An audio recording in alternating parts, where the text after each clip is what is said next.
There's a really good reason why they call Kristian Hansen the jeans guy. He started this business called Slø, which is all about slow fashion as opposed to fast fashion.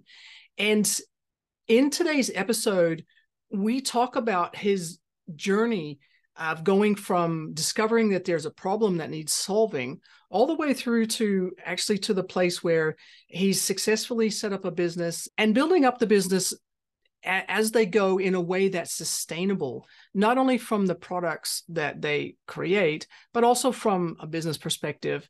Now, Kristian's a content creator. He's an award-winning serial entrepreneur, and he's a mission-driven founder who's currently on a journey to solve the climate crisis through eco-conscious capitalism and the power of consumerism and data. Now, we didn't quite get into the data quite so much, but we did talk a lot about that whole concept of eco-conscious capitalism and consumerism and how people have got the ability to make choices by what they buy and to have an impact on what's happening in our world today. So I invite you to have a listen and just enjoy the conversation with Kristian Hansen, the jeans guy.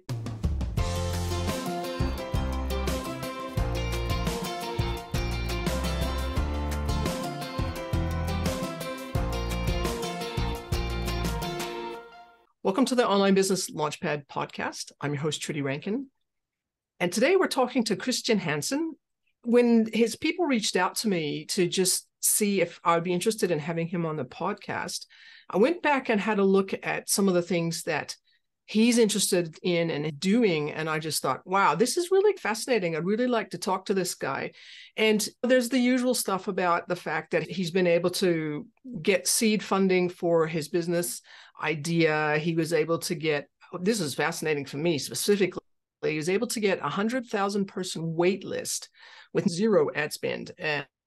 But the thing that really caught my eye was that he's into what he calls the slow fashion revolution and something that he's calling eco-conscious capitalism. And that's a space that I've got a big interest in because, and you will have heard me talk about this on the podcast before with some other people, we've got a lot of change happening in the world, and being able to figure out what we can do to adapt and to make a difference to the things that could be happening in the future actually matters right now. I'm interested in talking with Kristian for those reasons. And another reason is that he's got a bit of experience with TikTok. And I have had listeners reach out and ask me if I could find somebody who could talk about TikTok, what it's all about and how to get into it and how to actually use it to help your business grow. So we're going to be covering a lot of different topics today. Hold on to your hats because I know it's going to be interesting. And I'll just say thank you, Kristian, to coming and being on the podcast. Thanks very much for having me. I appreciate the opportunity. You mentioned that at the moment you're sitting in Istanbul. It's the middle of the night and you're saying you're on the podcast, you're being interviewed, and it's all part of the business journey. Talk to us a little bit about how you got into what you're doing, and then tell us a little bit about what you are doing. Sure. I've been the quintessential stereotypical serial entrepreneur per se, one project to the next as we do, especially now in the internet age where it's never been easier to start a business or launch an idea. And never before has there been a time where an idea can become a business as easily as it has. I've been in the fashion industry now going on 6 or 7 years, started working for some larger brands in material sourcing and factory sourcing. And I had a bit of an interest in fashion, but just stumbled into it. But realized very quickly in this space that there was a lot of problems, and it was a very antiquated industry that in a lot of ways is afraid of change. And naturally, with industries that are very rooted in industrial manufacturing, that happens to be the case. You don't really want to replace millions of dollars worth of very big, heavy old machines in a factory that do the job properly. And so you have the crazy kid walking in saying, what if this was solar panels? And they don't really like that. And so I didn't really like that. And so I started to basically try and build my own project piece by piece, step by step. And currently I'm working on a project called Slø, which I also stumbled into by accident. A couple of years ago during the pandemic, I went shopping for pants, as many do, and I accidentally bought a pair of women's jeans at a thrift shop secondhand. And I couldn't try them on because it was COVID and there was no changing rooms. And so I took them home. The next day, I was walking to the train station and I realized that my phone didn't fit in my pocket. And I was like, this is horrendous. And at the time, I had about 50 followers on social media. I did nothing with social media, but I needed someone to rant to just to see if anyone else had ever experienced this problem that I had just discovered. And so I just made a video on TikTok, and I don't even know what really possessed me to do. I just said, ladies of the world, is this what you deal with on a daily basis? Are these your pockets? And then I got on the train, and by the time I got off the train, it was hundreds of thousands of views and people in the comment section going, yes, that is what we deal with.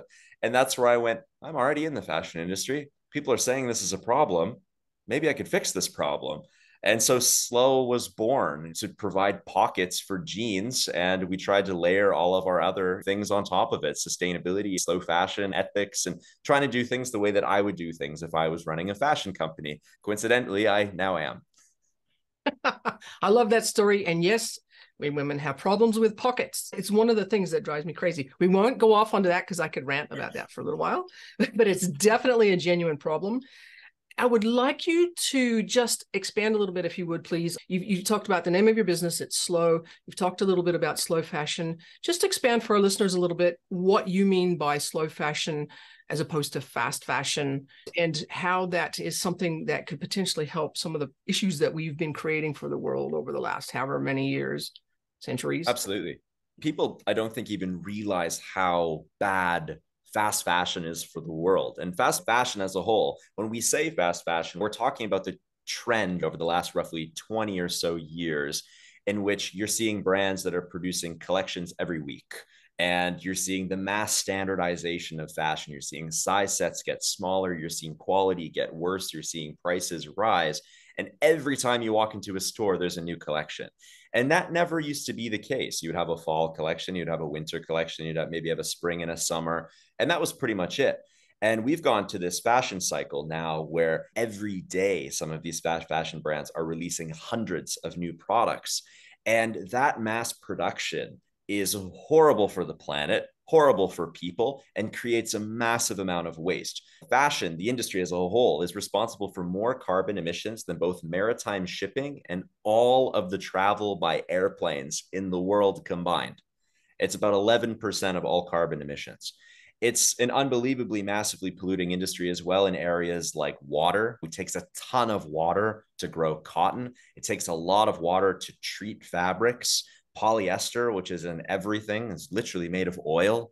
And so really a lot of people don't think that it's this massively destructive industry when you walk into a store and you think, wow, that's a really cute outfit. I would love to buy that and wear it once. But the reality is that mindset, that fast fashion mindset of this is disposable, has created that problem. And so slow fashion is the antithesis.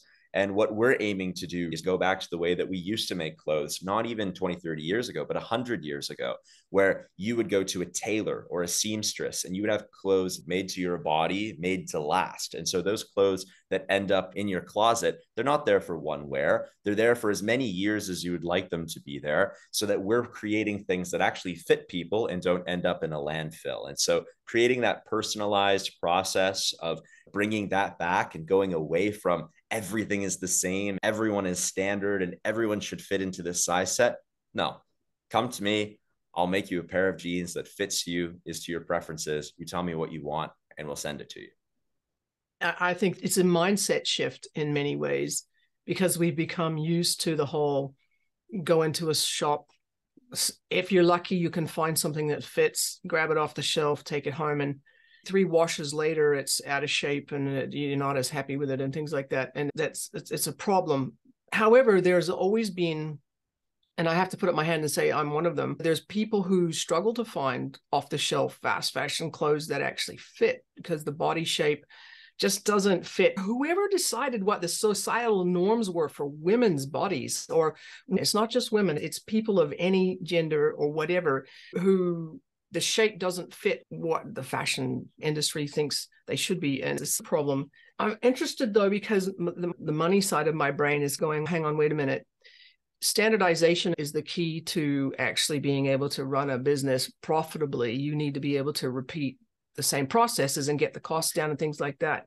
And if you're running a business where you're able to try and tailor, and I use that term loosely, tailor clothes to suit people, but making them in a way that it's going to last, how do you deal with that whole process of standardization so that you can keep your costs down?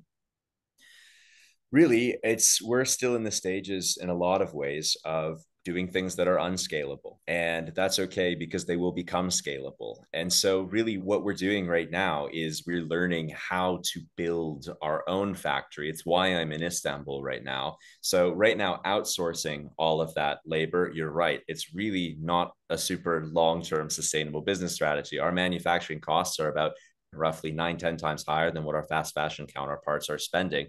But with that, we also do have a unique play on margins in the sense that our growth is purely organic, whereas most of these large companies, they're spending tons of money on marketing. With customer acquisition costs above $50 right now for consumer goods, we're spending zero. And with the direct-to-consumer element, we're cutting out a massive amount of middlemen. And so once we're essentially able to streamline manufacturing and streamline timelines and basically be able to produce within our own factory end to end, we're going to end up seeing margin increases of about 30 or 40%. So right now, the whole goal is data collection, making people happy, learning preferences, building collections. And as we streamline and as we gain volume, then we can move into our own manufacturing facility for the long term, and everything will improve with efficiency over time.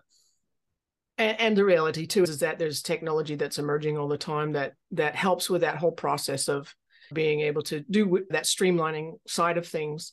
I want to come back a little bit just to, I think I mentioned at the beginning and what you've just mentioned, that is the whole organic growth side of things. You managed to get a wait list, not just customers, but a wait list about, it was 100,000 people, I think, if I remember. About 120,000 people without ads. Can you just talk us through the process, how that happened? How did that happen? I'm terrified of algorithms on social media. That's really why it happened. They're so hot and cold, and some days you're a rock star, and the next day you're falling flat on your face. And my goal was always to ensure that we had a way to reach people that didn't rely on a social media algorithm. And as much as I'm very confident in my ability to make videos go viral and to speak to people on these platforms, the goal was always to create a funnel as quickly as possible where we got people off of the apps. And we did so by asking people their opinions. And we just basically put up a form. We put up about 20 or 30 different forms over about 6 months, just asking people basic questions and just saying, what's wrong with your jeans? Tell me about it. And I'm going to pick a random person and I'm going to send them some jeans. And I would post that video and we'd get 3,000 or 4,000 people that would sign up. And we would just add a little box that said, would you like to be on the wait list for the product when it launches? And people would check it or they wouldn't. We ended up with about 210,000 submissions and about 120,000 of which actually signed up for the wait list. And so then over time, we'd spent about 6 months doing research and development, trying to build this perfect pair of jeans for people. And so over that period of time, it was just form, video, bring them off of the app, get their email, and then entertain them on the app and entertain them via email. And so when we initially did do that first launch, we sold out almost instantly because we had this massive group of people. And really, the biggest issue that we've had so far has been we can't serve people fast enough. And that's a great problem to have. And it's a problem that I enjoy having. But really, that was the core of our organic growth strategy, was just get people's emails or phone numbers or whatever they want to give you so that you have a way to reach them at any time. It's interesting because that is a very powerful strategy. And I agree about the algorithm being a little bit finicky, flighty, whatever's the word. You can't really trust that it's always going to be there. So you need people on your email list. And the fact that people are willing to wait for a product tells me that it's something that they either really want or see a need for. And the fact that you were prepared to ask them questions about what it is they're looking for and what they need, to me, that's the heart of actually creating a successful product, and then let alone a successful business. Because I talk to a lot of different entrepreneurs, business owners on this podcast and outside of the podcast as well. And every time when one of them has been successful, it's been because they've listened to their customers and ask them, what is it you need? And have been able to put aside what they think they should be providing their customers and replacing it with what the customers actually say they need. Have you ever been in a situation where you've thought, hey, this is something completely new. The customer doesn't know what they don't know. And so how would you handle a situation like that where a customer can't really tell you what they want or need? I basically just ask them if they like it. That's a great thing about having a feedback loop. And we have a very engaged community. And so, for example, there's been multiple times where I've thought, this is genius, this is the best idea I've ever had for a pair of jeans. And I've posted it on TikTok, and people have been like, don't make that. And it's, oh, okay, that hurt my ego a little bit, but it's better to hurt my ego than my wallet. So really, we've just created a really strong feedback loop based on really the core word is community, and people want to support the project as much as they want the product. And we labeled this as the slow fashion revolution, but David versus Goliath. And it's true. We are a square peg in a round hole right now in the fashion industry, but we're trying to provide something that people do see as something they need and want. And so they're okay waiting, and they're okay if the first iteration isn't as good as they thought it was going to be. And they're okay if we're delayed. Like our first batch was unbelievably late, ridiculously so unbelievably behind schedule that people don't even believe me when I tell them that people are still waiting for products. Yet they'll send us supportive emails, and we had people purchase our second launch of jeans without even receiving our first jean. And they're just so into the idea of the feedback and that we listen, and they know that we are working our tails off to try and make it work. And that as a result of trying to do something radical, we're running into roadblocks. And because we've created that feedback loop, they're here and they're listening. And so no matter whether it's something that I think is a great idea or they don't even know, they're there to tell me. I think it's the secret. That really is the secret, is the listening. I was want to just check something with you. So basically, you started out with a rant on TikTok, on social media, got a really good response. Have you branched out from TikTok at all? Do you use other forms of social media as well to get the message across, or have you found value in just focusing in on one and just the one only? Mostly just TikTok. We do post on Instagram and a couple of other platforms. And this is the really challenging thing, was not even so much what platform, it's that pretty much our entire business is conducted on my personal TikTok account. We don't even have a business TikTok account. I'm driving all of this traffic as a person to this business. And so we've had to become synonymous with one another. But really, my core goal was to try and just absolutely dominate on a singular platform. And I think that there is so much pressure on people, especially small business owners. They think that they need to be on Facebook and Instagram and Pinterest and Snapchat and TikTok and YouTube Shorts. And don't forget about posting short form on YouTube, but also longer form. And they're so caught up in this massive amount of content that they think that they need. And, oh, I need a podcast and I should do this. And they spend so much time spreading themselves so thin that they end up actually succeeding nowhere. And I like TikTok because it's the only platform where anybody can go viral, and you don't need to spend ad dollars to get in front of a lot of people. Just about every other platform requires you to spend money in order to be put in front of people's eyeballs. And in terms of TikTok, if you make a good video and the algorithm likes it, you could be in front of 10 million people tomorrow morning. And it's a bit of a lottery, but there's never been an application like that before. And so that's been our main focus pretty much since our birth. A couple of quick questions in terms of the TikTok side of things. What would you define as a good video for TikTok audience? It's tricky in the sense that it can be anything because there's such a diverse group of users. But most TikTok videos, most successful TikTok videos, follow a very similar kind of pattern per se. And it's that they need to be fast, they need to be engaging, and they need to entertain. And no one is going on social media to follow your business page. It's just the reality. It's a tough pill to swallow. But if you sell something really cool, don't go on TikTok and pretend that you are the company that sells candles. Tell them you, the person behind the camera, who are you that started this company? Why did you start the company? They like stories. They like to be entertained. When you're sitting on your lunch break, in your break room, you're scrolling through TikTok, do you want to watch ads or do you want to watch the story of someone who's trying to build something cool? And that's really it. And so for me, that's always been the core. Fast paced, tell a story, and be entertaining, because that's why people are on the app. And if you can accomplish those three things, then people want to follow you and they want to see your content. They want to see it. There's a reason that one of the most popular forms of content right now is people just renovating things. It's like HGTV or whatever your version of it, wherever you are in the world, but a person creating their own little show. I don't really care about this person's log cabin in the middle of the woods in Colorado, but I do. And I don't know why I do, but I do. And it's entertaining. And so you can take all of those core principles of entertainment and apply them to your life and your business, and someone will find it interesting. You might think you're boring, but someone finds your niche interesting. There are that many people on the app.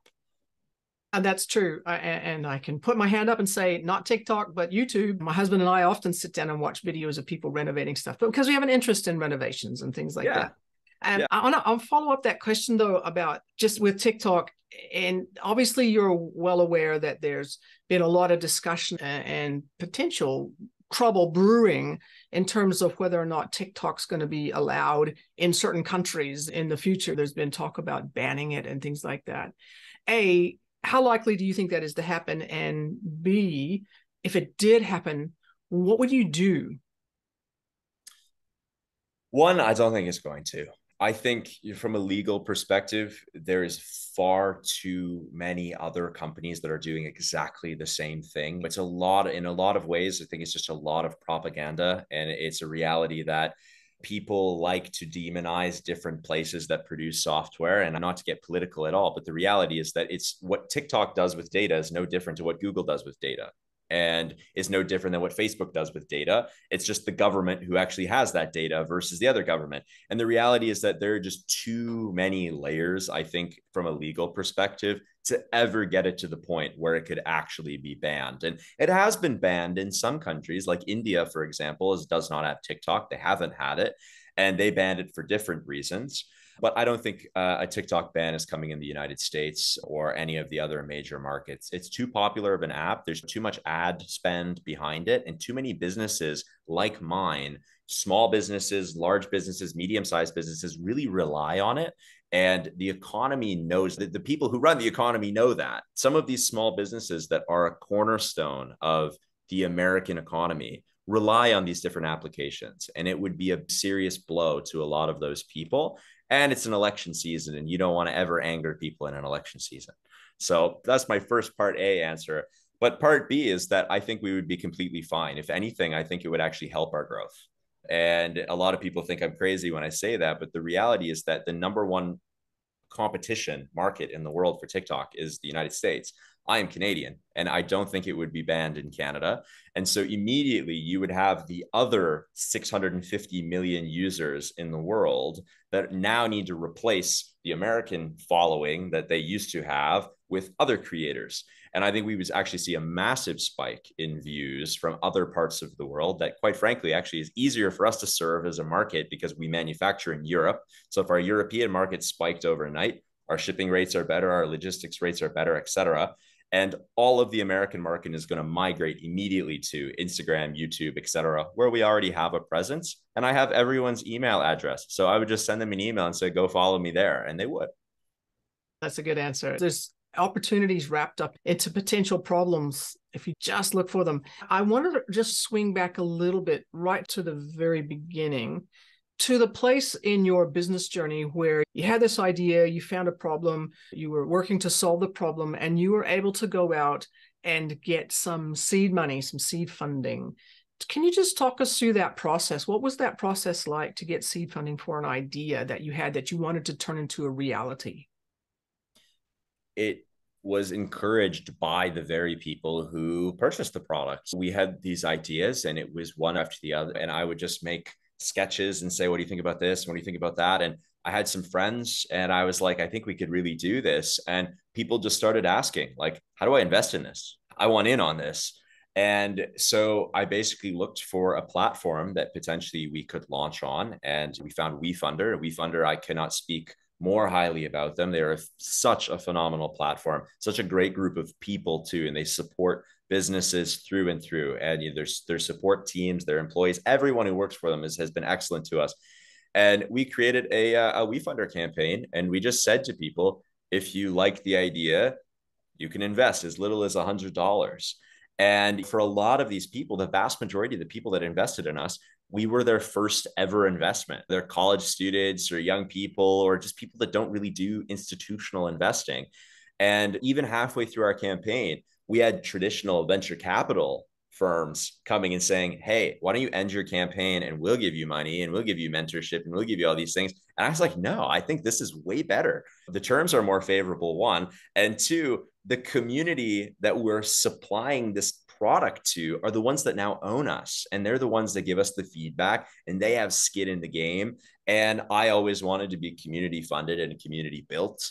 And that was really what we went with, this revolution. And if we were going to do everything different in the fashion industry, I figured we should do everything different in terms of capital. And not that it's some revolutionary concept to get crowdfunding, but really, in essence, it was the people who thought the idea was good to begin with. And I just said to those people, hey, if you want in, go for it. And we ended up actually getting about $400,000 worth of commitments, but we ended up only taking about 300,000 of it on. That was pretty much all we figured that we needed in order to get things moving in the direction that we wanted to. And I didn't want to take more capital than we needed just for the sake of it. And the rest is history. And we're actually gearing up right now for another WeFunder launch in about 3 weeks' time, where we're aiming to raise another 600,000 from the community and from new people. I'll get you to share the link to that so that we can put that in the show notes. So if people are interested, they can actually go there. Just before we start to wrap up, I would like to just, I guess, delve a little bit into your business and your business team. How many people do you actually have on your team? And how do you have employees? Do you outsource? How does that whole getting things done side of the business work? We are a small, scrappy, functional and dysfunctional team. Really, it's myself, my co-founder, Abby. We've had a day one hire, Mason, on customer service. My girlfriend, Zena, is doing our communications. My brother does some work with us. We have some people on contract. Really, we are the definition of a very stereotypical startup. It's the small founding team chipping away. I wear 10 hats. He wears 12. Tomorrow, he's going to wear 13. And that's really been the goal, was early on, do as much as we possibly can in-house and do as much as we possibly can, even if it's not scalable ourselves, so that we learn the intricacies of the business. And right now, we're really fortunate. We've made some of our first real hires. We've brought in some heavyweights in the fashion industry here in Turkey because we're trying to build a factory here. I've got someone here, they have 30, 40 years of denim experience, et cetera, et cetera. But really, over the last year, like our first year, it was small team, 5 people, and that was it. Just living the entrepreneurship life. What's it been like? Or let me just rephrase the question just a little bit. What was your own personal biggest challenge during that period of time in terms of the just being, I guess, the lead voice for this? It's a business, but it's also a movement as well in many respects. What was your own personal biggest challenge? It's a great question. Honestly, it was probably legitimately needing to be in more than one place at once and the mental toll that came off of it as a result of that. We have to do a lot of traveling in this industry because a lot of things and a lot of approvals, and you can't really do it over a Zoom call. You can't say to someone, here's your sample on a Zoom call. It just doesn't really work. And our first 6 months, I was flying back and forth to Europe just about every other week. And it was exhausting. And then I would arrive and go straight to a factory and do this approval and that approval and check on production and try and make videos on 2 hours of sleep and post those videos, and then hear from the guys in North America who are just waking up saying, we have a crisis here and have to solve that. And so really, it's just that it was a marathon that we had to sprint. And really, I needed to be running 2 marathons at once, and everyone was looking at me to try and solve problems that I had never had to solve before. And it was a challenge just because of that. But at the same time, tried to remind myself that this is what I've always wanted to do. And I've always wanted to be an entrepreneur. And I've been reading the entrepreneurial stories for years. And every founder that has ever been successful has had those periods of time. And so I'd sit there on the airplane and be like, this is what you asked for. This is what you asked for. And at the end of the day, I look back now and I'm really proud of what we've managed to accomplish. And it's getting easier by the day. It's a really inspiring story because I know just the intensity, the travel, the problem solving, the expectations that people have and that you have of yourself. It can be really intense. Do you do anything to help you maintain your, I'm going to call it your sanity, but keep your mental state healthy during all this and now as well? Therapy is huge. I'm a huge advocate for therapy and mental health, especially in men and entrepreneurs. That a lot of guys, I think they think that they need to be this invincible archetype that's in front of a company and wearing the turtleneck and giving the keynote. No, the reality is we're all human beings and our brains break if we work them too hard. And it's about finding healthy ways to try and live. And it's taken just a lot of self belief. And even in the moments of everything falling apart, being like, I will solve this problem. I know I can solve this problem. And having good people around you that will listen to you rant and ramble until all hours of the night, because that's just what you need. And so really, I would say a support system, therapy, and you're not being afraid to say to yourself, things right now suck, but I can fix it. And yeah, I'm really lucky to have some of these different people in my life. It makes a huge difference, just that support network for sure. Just a couple of super quick questions. Just one's a curiosity question. There's this, or at least I've heard that there's a vibe that TikTok's all about many people who are younger. But the reality is that when I talk to my friends who are potentially older, even older than myself, if that's possible, they're on TikTok as well. In terms of your wait list, I'm going to come back to your wait list, your customers. Sure. Is there an age range that you tend to serve or that you are aware of? I would say our demographic directly goes against that stereotype. Really, our core customer base are women, probably 27 to 45. That's the entire group of people that resonated with that original pocket rant and then seeing someone try and fix it. And there are lots of young people on the app, and you have this perception of it's all about people dancing with no clothes on because that's what they do. And that's just the kids these days. In reality, it's just not like that. And it's really become this creative space where people from all walks of life are there. And I think the strongest demographic on TikTok are the ones that are in that probably 30 to 50 range realistically, and especially considering they're the ones that are putting their dollars behind their views. Whereas lots of younger people, they're following lots of accounts and they're scrolling and scrolling and scrolling. But the actual people that are joining these kind of communities, I would say that they do fall in a much older range than I think a lot of people are expecting. It's quite fascinating. I've been watching it with interest. One last quick question before we finish up. If somebody was in your situation where they've come across a problem and they've gone, oh my goodness, I realize this is a problem. I'd like to be able to try and solve this, without knowing all of the things that are to come, all the hard work, all of the exhaustion, all that sort of stuff. What kind of advice would you give to somebody who's at the cusp of a decision about whether they're going to actually try and do something about that problem or not?